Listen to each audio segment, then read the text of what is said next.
안녕하세요. 복지만 챙겨도 먹고 사는데 걱정 없는 세상을 만드는 부자 아빠 100억입니다.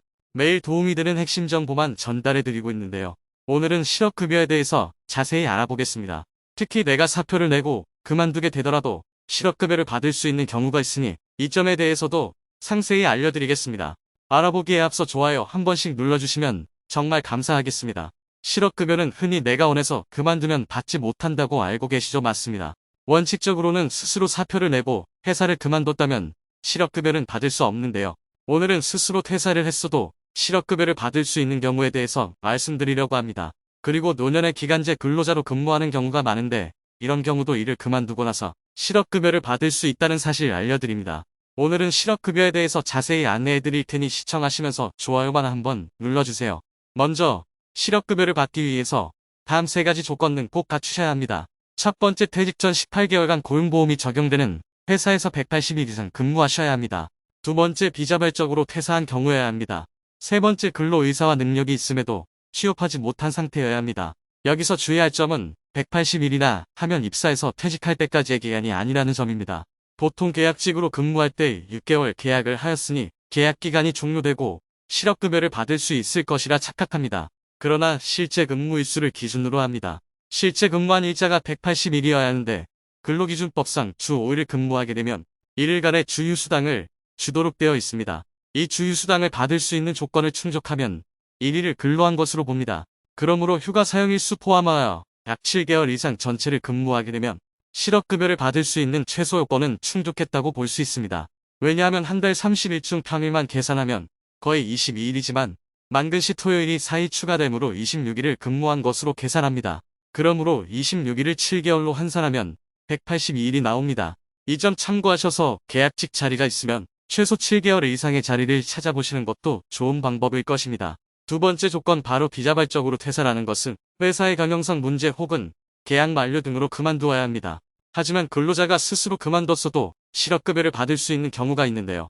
첫 번째, 질병으로 인해 퇴사한 경우입니다. 직장 생활을 하시다 보면 원치 않는 일들이 생기는데요. 그중 예상하지 못했던 질병으로 인해 그만둬야 하는 경우도 생깁니다. 업무를 지속할 수 없을 정도의 질병으로 자진 퇴사를 한 경우에도 예외적으로 실업급여를 받을 수 있는데요. 이를 입증하기 위해 질병으로 인해 업무를 수행하기 곤란하다는 의사의 소견이 필요하고, 그만두기 전 병가나 휴직을 하는 등 퇴사를 피하기 위한 노력이 있어야 합니다.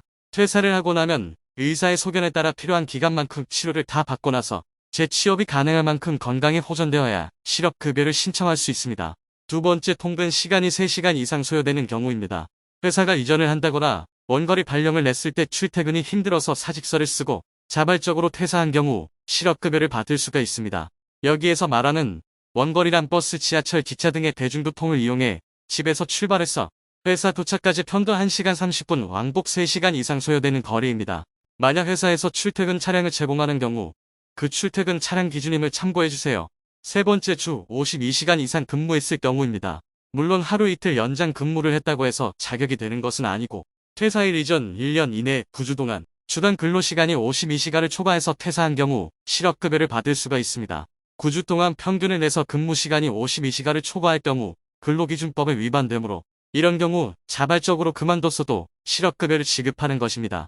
네 번째, 1년 내에 2개월 이상 급여를 받지 못했을 경우가 있으며, 추가로 1년 이내에 2개월 이상 최저임금에 미달된 금액을 받은 경우, 회사의 휴업으로 휴업 전 평균임금의 70% 미만을 받은 경우, 실제 근로 조건이 채용될 때 제시된 근로 조건이나 일반적으로 적용하는 근로 조건보다 낮아지게 된 경우도 예외적으로 수급 자격이 되니 참고하시기 바랍니다.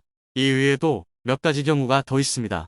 임신을 하거나 출산을 한 경우, 만 8세 이하 또는 초등학교 2학년 이하의 자녀를 양육하기 위해서, 그리고 부모나 가족이 질병이나 사고로 30일 이상 간호가 필요해 회사에 휴가나 휴직을 신청했는데 회사에서 허가하지 않을 경우에는 자진 퇴사를 하셔도 실업급여를 받을 수 있습니다.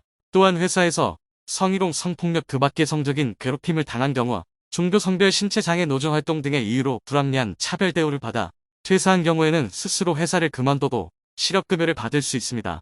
그런데 위 사유에 해당되지만 본인이 어떤 사유로 그만두는지 회사에 이야기하지 않으면 회사는 자발적 퇴사로 근로복지공단에 신고를 해버립니다.